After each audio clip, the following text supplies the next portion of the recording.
major earthquake has rocked the country of Chile, and the Edmonton Chilean community is scrambling to hear of any news regarding their loved ones back home. I wasn't going to be satisfied until I had finally spoken to them.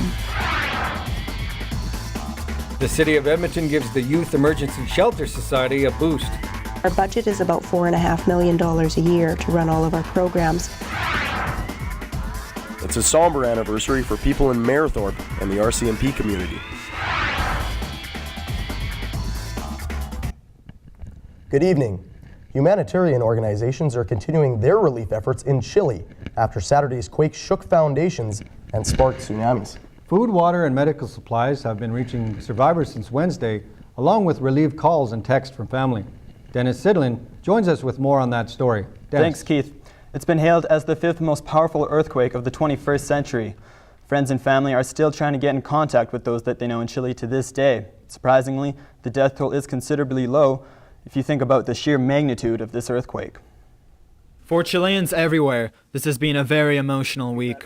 Amidst the chaos and looting from Saturday's 8.8 Richter earthquake, Edmontonians have started to hear from family members on Ground Zero. Organizations like Red Cross are leading response teams as well as assessing how to best help those in need. Good afternoon, Canadian Red Cross. At the Red Cross here in Edmonton, members are organizing local relief efforts as well as accepting donations for Chile. The International Federation of the Red Cross has launched a preliminary appeal of $7 million to support 15,000 families, a field hospital, tents and tarpaulins, generators, water and sanitation teams. In any disaster situation, communication is a key factor in relief efforts. It's also important for relatives who are trying to get in contact with loved ones. Unfortunately, when the earthquake hit, phone lines were cut, leaving many unable to do so. Schoolteacher Gloria Antpan didn't know what happened to her parents who live in Chile until a text on Sunday morning from her cousin. 11 in the morning or so, I had received a text message that they were fine. Gloria was still desperate to hear their voices, and on Wednesday she finally did. I wasn't going to be satisfied until I had finally spoken to them. So yesterday morning, I think I felt a great sense of just complete relief. Some are still having a hard time contacting their loved ones. Fortunately, a Red Cross site called Family Links is helping people who can't get to a phone connect with their friends and family. If there's someone in Chile you're still trying to get in contact with, go to www.familylinks.icrc.org. Now, about 400 of the people who died in this tragedy died because of the tsunami that occurred after the earthquake. Now, sources say that if the tsunami warning could have and should have been sent earlier, but would have been the difference in hundreds of lives. So Dennis, what are the main problems facing the displaced Chileans right now? Well, right now relief efforts are focusing on getting them clean drinking water and food, getting back electricity, and as well as doing search and rescue. So Dennis, where can people donate to help relief efforts? Well, they can donate at their nearest Red Cross office, as well as you can call in at 1-800-418-1111. Thanks, Dennis. That was Dennis Sidlin reporting live from our news center tonight. Imagine living in a home with no real floor, and when it rains, the walls and roof turn to mud. For many families in Honduras, this is reality. 3 years ago, a NAIT staff member's journey to Honduras spearheaded a project that involved building homes for those less fortunate. I don't think we really comprehend how well we have things here until you've traveled and visited a country that is so desperately poor. No one really is poor in North America in comparison to the rest of the world, and I think we need to remember that. With her next trip, Shirley and 4 other volunteers will go to Honduras in early March. They'll provide hope for a 60-year-old grandmother who's raising her 5 grandchildren in a sugarcane shack. You're watching NAIT NewsWatch. An Edmonton organization received some much-needed cash. The Youth Emergency Shelter Society was falling behind in their annual budget when the City of Edmonton came through with some emergency funds. The money was appreciated, but the shelter can always use more. Ian Willard is standing by at the shelter. Ian. That's right, guys. And although many youth are well off, that's not the case for all. And when things get hard and they end up on the streets, safe havens like Yes are a place where they can lay their heads to rest at the end of a hard day. Yes is a not-for-profit organization aimed at helping the lives of youth battling homelessness and addiction. After a budget scare that saw the shelter falling way behind in their annual fundraising drive, City of Edmonton came to its rescue. Yes has many fundraising opportunities over the course of a year, including the very popular Homeless for a Night and the yearly Cornflake Breakfast. The money raised helps provide a roof over young people's heads and aids in offering many programs and amenities such as meals and clothing. We've got programs that sort of wrap right around so that whether it's the first day that a young person feels that they're able to get off the street or whether they're just about ready to move into their own apartment, we've got programs that'll sort of support them every step along the way. On top of the 16 beds available every night on a first-come, first-served basis, Shelter provides programs such as the Sky program where young people can live in residence and learn how to do things such as manage money and cook their own meals. These facilities are critical to the youth and would not be available without the help of the public. Our budget is about $4.5 million a year to run all of our programs, and we raise 60% of that through our own fundraising efforts. Although the shelter raises the majority of its money through fundraisers every year, donations of food and clothing are always needed and will be greatly appreciated. Thanks, Ian. To find out how you can help, visit www.yes.org or give the shelter a call at 780-468-7070. For one small community, events that unfolded on March 3, 2005 will forever be etched into its memory as 4 constables were gunned down near a local farm. 2010, we unite to remember, to honor. Mayerthorpe, a close-knit town located 130 kilometers northwest of Edmonton, held a memorial in honor of their fallen 4, Brock Myrell, Leo Johnston, Peter Shaman, and Anthony Gordon. And it's been 5 years. On March 3rd, 2005, the fabric of the comforting quilt of the world as we knew it was torn in half with the death of 4 extremely promising young men. The Mayerthorpe massacre was the largest single loss of life in modern RCMP history. A local university unveiled its plan for an expansion that will cost the school $20 million over the next 25 years. Grant MacEwan University revealed its first plan of action for the expansion by starting construction on a 60,000 square foot addition to the parkade. It will house 200 support staff, which will free up more academic space and will combine the campuses into the downtown area. This new development, by the way, is very unique. In a way, we're not taking up additional land space here at the City Centre campus. We're actually building up, which is a little bit innovative, so we're not taking up any additional space. The university is taking $19 million from a fund they have been saving up throughout the last few years. The service center is expected to take about a year to build. High-tech innovations through nanotechnology have moved one step closer to market with support from the Alberta government. The applications to the second round were up by 25%. The program assists small businesses and entrepreneurs at the pre-commercial stage. These high-tech innovations not only create opportunities for Albertans, but also make the province a more attractive place to invest. It really is helping all of us. When these companies are successful, they'll create jobs, they'll launch spin-off companies, and they'll establish new industries. And that means wealth for the province and an economy that's more diversified than ever before. About 200 vouchers worth nearly $6 million were awarded to 33 communities. For more information about the program, visit www.technology.gov.ab.ca. Starting a company or getting an idea off the ground may be an obstacle. However, one event organizer is making things easier by getting the exposure you may need. The event is called Launch Party Edmonton. It's modeled after an event held annually in Vancouver. Duplicating that success is the end result for Edmonton's showcase.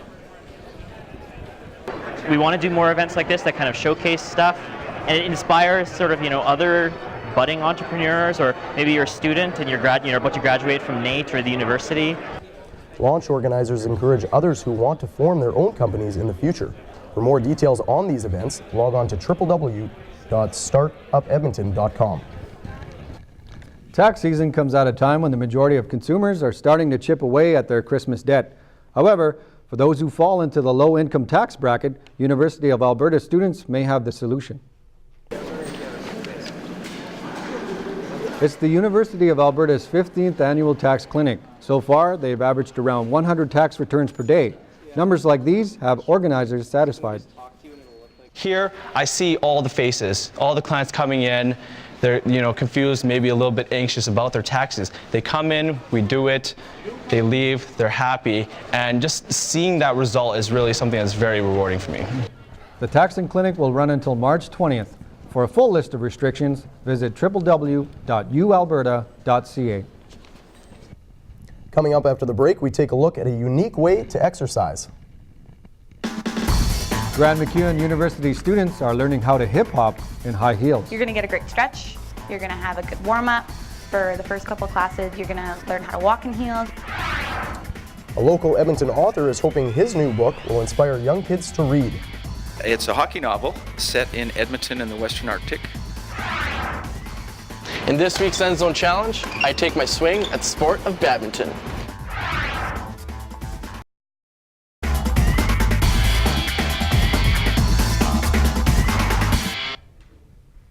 The NAIT Woodworking Department is building new racetracks for an annual competition.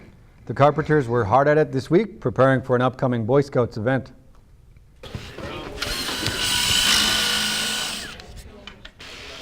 NAIT has built more than 1,500 feet of racetracks for the Scouts Cub Car and Scout Truck Rally.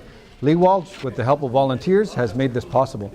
The Scouts have a blueprint plan, what they would like their runs to be done. And so then with the aid of computer design, we were able to make the runs pretty close to what they want. We had to do some alterations. The woodworking department is building 48 sets of tracks, each 20 inches wide and 32 feet long.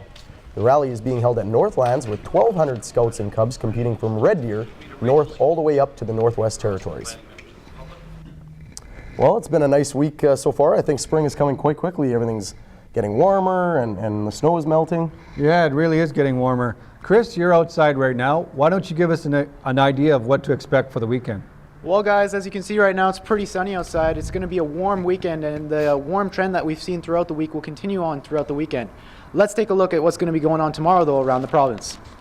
Way down south in Calgary, it's going to be a high of plus 10 degrees and a low of minus 2. It's going to be sunny with a 10% chance of precipitation. So it looks like big old Stevie Sales is bringing that warm Edmonton weather down with him. Heading up now to the mountains in Jasper, it's going to be partly cloudy with a high of plus 9 and a low of minus 10 with a 20% chance of precipitation. So a little bit more chance to go skiing right before the season's over. Heading up now to Fort McMurray, it's going to be sunny with a high of plus 9 and a low of minus 3 with a 0% chance of precipitation. So it's going to be sunny for sure down up there. Heading now to the City of Champions in Edmonton tomorrow, it's going to be sunny with a high of plus 5 and a low of minus 9 with a 10% chance of precipitation. So that warm streak we've seen throughout the week will be continuing on throughout the weekend. Let's take a look at the average highs for this time of year now. The average high for this time of year is minus 2, and the average low is about minus 12, so we're sitting well above that at this time. The record high for today is way back in 1889. It was a plus 16 degrees. I honestly didn't think that they were recording temperatures back then, but that's just me. In 1932, the record low was minus 34. I'm hoping they had their long johns on then. NAIT NewsWatch Weather, brought to you by NR92.com, the station for the students. Well, guys, it's really nice outside, so I think maybe we should go for a football game after the show. Well, if we are, then me and Keith versus you. How does that sound? Sounds good. You guys got your competition. It worked out for you. All right, Chris, get the game back up there. Thanks again. Grant MacEwan has a class that gives women a workout that looks a little out of the ordinary. But when you take another look at it, you will see that it's a lot more common than first thought. Derek Braid reports.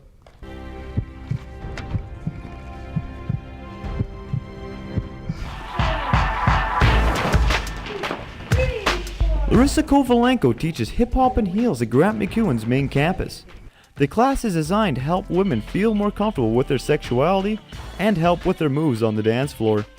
The all-girl class was created to make those who are a little shy more relaxed and willing to strut their stuff, which was the teacher's intention. 90% of the women that came into this class were very insecure, very unsure of themselves, kind of their posture was different, they couldn't walk in heels. Now all of them have walked away like a lot more confident, a lot more open, like we all joke around and have fun. I felt a little left out when I heard it was a female-only class. Then I found out why the class was made for women. They are better equipped to fit the hardware.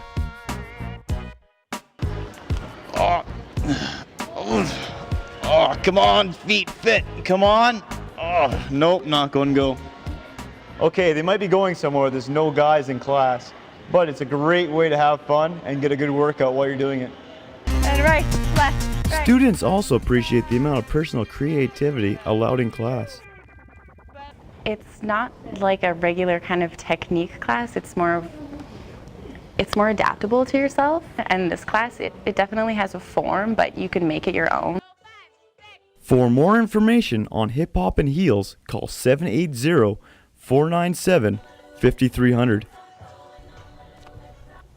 Well, sports time. Andre, you're here with us now, and I hear there's a pretty big tournament going on down at NAIT this weekend. So it's colleges from all across the country coming here to compete, right?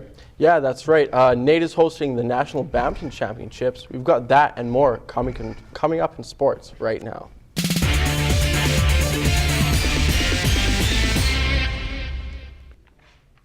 The Scotiabank Pro-Am for Alzheimer's happened Thursday, and many NHL alumni, including Hall of Famer and former Oiler Glenn Anderson, was there, showing his support for the fight against Alzheimer's. The Scotiabank Pro-Am for Alzheimer's is an innovative fundraiser that offers amateur hockey players the chance to play with and against a host of NHL alumni while raising critical funds for the Gordie and Colleen Howe Fund for Alzheimer's. A couple of years ago in Toronto, and the idea is having a lot of fun. Even though that as horrible as this disease is, this tournament is about having fun and enjoying ourselves. Scotiabank donated $250 for every goal scored in the game, and with a total of $5,000 going towards the Gordie and Colleen Howe Fund for Alzheimer's. The Oil Kings were in action Wednesday night as they took on the Kootenay Ice at Rexall Place. Oil Kings goalie Torrey Jung made his 45th appearance between the pipes. Just a few minutes into the game, Oil Kings on the power play, number 16, TJ Foster, does a quick turn and shoot, and Ice goalie Todd Matthews would make the save, but tries to do a little too much, and 29 Mike Pelusa will jump all over that mistake. It's 1-0 Kings. Just 4 minutes later, with the Oil Kings working the puck down low in the offensive zone, TJ Foster finds pinching defenseman Tyler Halukov, who snaps one on goal, and Dylan Ruck would finish the job, 2-0 Kings. The fans are dancing with joy to see their team out in front, but with a 2-goal lead, the worst lead in hockey, the Ice would storm back as Ice captain Dustin Sylvester would score on a shorthanded breakaway. What a beauty, sliding at 5-hole to cut the lead in half and scoring his 35th of the year. Into the second frame now, number 15 Steel Boomer would redirect Kevin King Rister to take a 3-2 lead, and the Ice would add 4 more in a 7-3 lashing over the struggling Oil Kings. With 5 games left in the season, Kings end the season on the road against the Kootenay Ice. NAIT has hosted the Badminton National Championships 3 times and will be hosting them again this weekend at the NAIT Gymnasium. Colleges from all across the country representing British Columbia, Ontario, Alberta, and Atlantic Canada will be playing for the gold medal and, more importantly, a national title. NAIT's badminton coach Jordan Ritchie is very ecstatic to see nationals back at NAIT. We've got a very strong team. As you can see, the players behind us, several of them are from NAIT. And so if we were going to host, this is the year to host because we've got a great team. NAIT is the defending ACAC champions and has a few defending national champions on the roster looking for a repeat performance from last year. The teams will be playing all the way until Sunday, with the gold medal match tomorrow afternoon at 2 o'clock.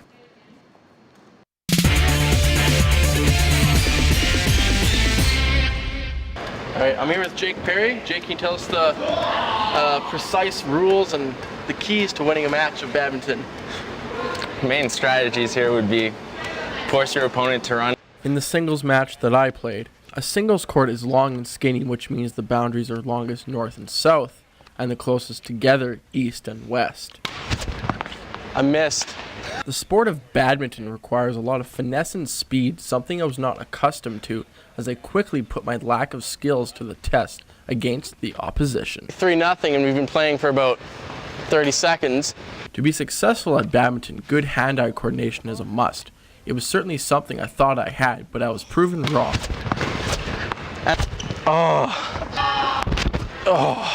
I did manage to muster up 3 points against my opponent, but I think he let up a little bit here and there, but I definitely could use some practice. That was unbelievable. How am I supposed to see that? Maybe if I was in shape, I could have made a decent game out of it, but I still think I would have gotten my butt kicked.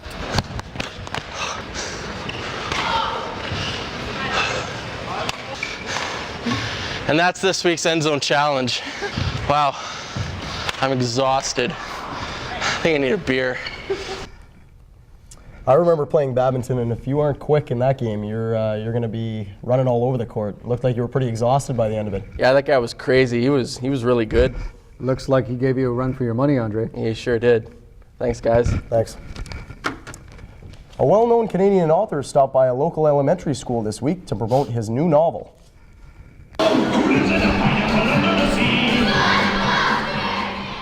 Sigmund Brouwer stopped by Bishop Greschek Elementary School this week to have some fun with the kids and to promote his newest book, Oil King's Courage.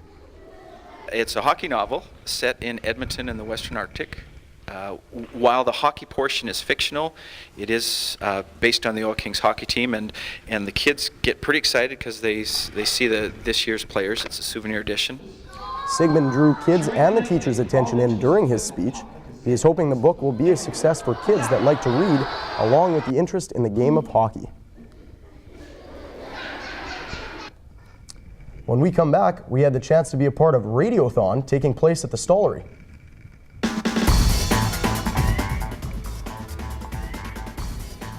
It helped to raise money for a good cause. $500? Really? Okay. Wow.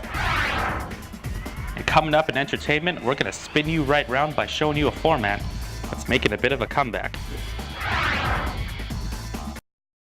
Hairstyling for NAIT NewsWatch is provided by Chatter's Beauty and Hair Salon. This week, Keith and I got to be a part of Radiothon taking place at the Stollery Children's Hospital.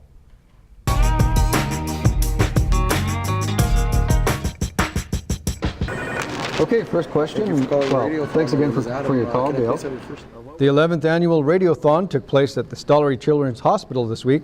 Chorus Entertainment was there broadcasting the event throughout the 2 days. All the donations are making an immediate impact to the Stollery Hospital, which only will help the kids in the end.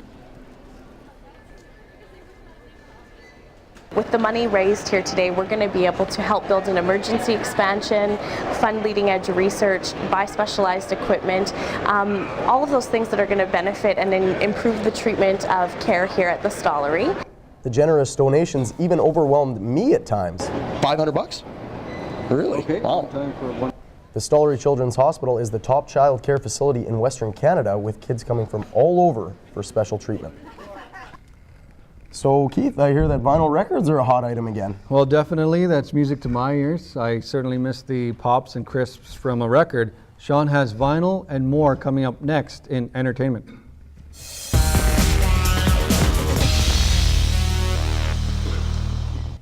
Everyone knows that CD sales have been plummeting over the last decade due to the convenience of MP3s. However, the very format that CDs replaced is now making a comeback. The warm crackle of a record playing is not something you'd expect to hear much of nowadays. However, it's becoming more and more common as vinyl sales have gone up in recent years. Free Cloud Record Store owner Richard Luco has noticed this trend. Vinyl's comeback has been pretty dramatic, actually. For the longest time, we were dealing with decent sales, mostly used stuff, and then probably about 7 or 8 years ago, I noticed a lot more increased demand for vinyl. According to Nielsen's SoundScan, vinyl sales have more than doubled over the last 3 years, with current figures being the highest since Nielsen first began tracking vinyl in 1991. Vinyl is usually associated with music prior to the 90s. However, it may come as a surprise to some that today's music has found a way onto the format. Artists such as Jay-Z and Mary J. Blige now have their music available on vinyl. It's a sure sign that it's not just older generations who are buying into the format. Yeah, it sounds more warm, I suppose. There's more clicks and pops in the vinyl than there are on CDs. So just why is it that the decades-old vinyl format has been able to make such a comeback in the digital age? My pet theory is that vinyl represents tangibility. CDs are plastic and metal, and they're just sort of, mentally, I think they're just like a toy to us. It remains to be seen as to whether the good times will continue to roll for the format, but if recent sales figures are any indication, it looks like vinyl records are here to stay for the time being. If you enjoyed Avatar but are still craving some eye-popping 3D visuals, then this week's movie may have just what you're looking for.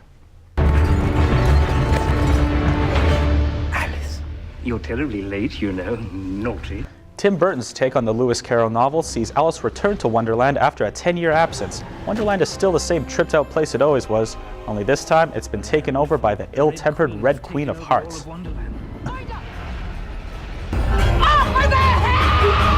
Whoa, you're right, that was freaky. But what else do you expect from a Tim Burton film? This happens to be his 14th as director, and is also the first movie of his to be shown in 3D. This is impossible. Only if you believe it is. Oh, it's possible, and it's all happening at a theater near you this weekend. So if you're in the mood for a trip down the rabbit hole, go check out Alice in Wonderland. The TELUS World of Science has gone green with its latest exhibit. Don't worry, it's not a real forest fire. It's just one of the many displays that are a part of the Beyond the Trees exhibit. Located in the Explorer Gallery of the TELUS World of Science, the exhibit focuses on the importance of Canada's forests as a natural resource and the need to preserve them for future generations.